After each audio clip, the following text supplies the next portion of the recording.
여야는 엇갈린 반응 내놓을 수밖에 없는 거죠. 화면 확인해 보시죠. 국정쇄신 의지와 당정소통 강화에 대한 의지도 뚜렷이 밝히셨고 인적 쇄신도 적절한 시점에 하겠다 하는 의사를 피력하셨습니다. 특검이 3건 분립 위배라면서 정작 자신은 왜 박근혜 전 대통령을 수사하는 특검에 참여했습니까? 이번 기자회견으로 사실상 윤석열 검찰 독재 정권은 끝이 났습니다. 국민께서 주신 마지막 기회마저 날려버렸습니다. 대통령의 기자회견에 대해서 야당의 혹평은 그렇다 치더라도요. 여당 내에서도 반응은 좀 엇갈리는 것 같습니다. 한동훈 대표 어제 기자회견 듣다가 밖으로 나가버렸다 이런 전언도 나왔었는데요. 침묵하는 한 대표 오늘 오전에야 입장을 냈습니다. 일단 정갈합니다. 윤 대통령 어제 첫 번째 사과했고 두 번째 인적 쇄신과 세 번째 여사의 활동 중단도 약속을 했다. 중요한 것은 약속한 거 민심에 맞는 수준으로 구체적으로 속도감 있게 실천하는 것. 네 번째 특별감찰관 임명 절차 추진할 것. 일단은 제가 첫 번째부터 네 번째까지 말씀을 드렸는데 이게 한 대표가 기자회견 자리 요청했던 사안들인데 일단 그건 다 들어갔다는 얘기인 것 같긴 한데 만족했으면 사실 어제 그 기자회견 끝나자마자 바로 입장을 냈을 것 같은데요. 아니 글쎄요. 한동훈 대표도 제가 보기에는 아마 듣다가 좀 실망을 했을 겁니다. 그 본인이 원하는 수준은 아니었겠죠. 그런데 제가 한동훈 대표를 보면서 제가 늘 느끼는 게 하나 있어요. 왜 한동훈 대표는 윤석열 대통령과 같은 선 안에 서려고 하지 않을까? 윤 대통령에게 각을 세움으로써 자기에게 대중적 관심이 쏠리고 인기가 몰려온다. 한동훈 대표는 지금 저 같은 평론가가 아닙니다. 그리고 객관적인 입장에서 사태를 A는 이렇고 B는 이렇고 C는 이렇다 이런 식의 표현을 할 수 있는 분이 아니라 국민의힘이라고는 하나의 그 정당의 대표예요. 그런 분이 자꾸 국민의힘 1번 당원인 윤 대통령에게 각을 세운단 말이에요. 이번에도 뭔가 하면 결국은 5가지 요구를 했습니다만 결국은 3가지예요. 하나는 사과를 해라. 하나는 그 김건희 라인 인사들 다 교체를 해라. 또 그리고 세 번째는 그 특별감찰관 같은 걸 두라. 이런 얘기란 말이에요.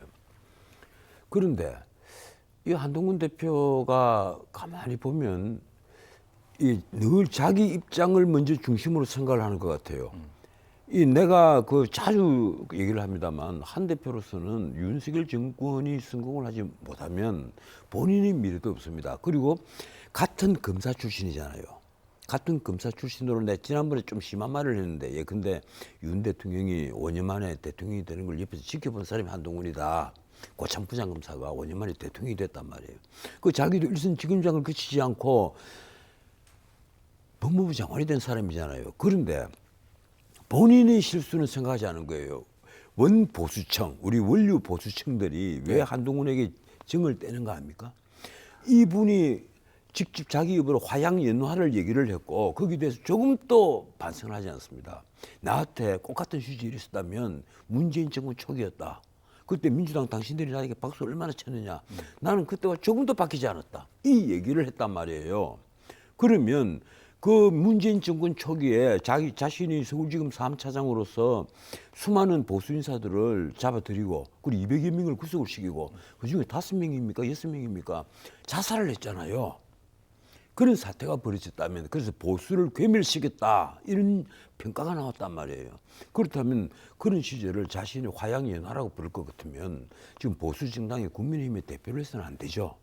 그런 말을 함부로 할 수 있는 분인데 지금 국민의힘 대표가 돼서 자신이 어떤 보수 정책을 내놓은 것도 없고 상표를 만든 것도 없습니다. 그런데 보면 벌써 좌파 의원이 21명이나 돼요. 내가 헤아려 보니까. 거기다가 솔직히 말해서 내가 이 말이 좀 지나칠지는 모르겠습니다만 그래도 해야 되겠습니다. 벌써부터 아부와 아침을 하는 사람들이 주변에 득식을 거리고 있단 말이에요. 한동훈 옆에. 자신이 제대로 된 민주주의자이고 제대로 된 보수주의자이고 제대로 된 자유주의자인 것 같으면 예. 그런 아첨과 아부를 하는 자들을 멀리해야죠. 그래서 내가 보기에는 지금 한동훈 옆에 있는 사람은 아부와 아첨하는 자들밖에 없어요. 왜 그걸 내가 아는가 하면 한동훈이 입에서 나오는 얘기가 보수주의자 그리고 자유주의자의 입에서 나올 수 있는 얘기가 아니란 말이에요. 예. 그래서 기가 막히는 겁니다. 그리고 무엇보다도 윤석열 대통령과 한 몸에서 태어난 사람이잖아요. 이 비유를 하자면 네. 형제와 다름이 없단 말이에요. 그러면 윤석열 정권이 더더욱 성공하지 않고는 한동훈에게는 미래가 없습니다. 이 한동훈에게 수많은 기대를 걸고 있는 우리 국민들을 생각해서라도 이제 제발 셀카놀이 그만하고 정책으로 승부를 할 수 있는 그런 공부를 좀 해야 될 텐데 내가 보면 기가 막혀요. 그냥 지금까지 계속해서 이미지 정치에 몰두를 하고 있단 말이에요. 내가 어떻게 외부에 잘 보일까?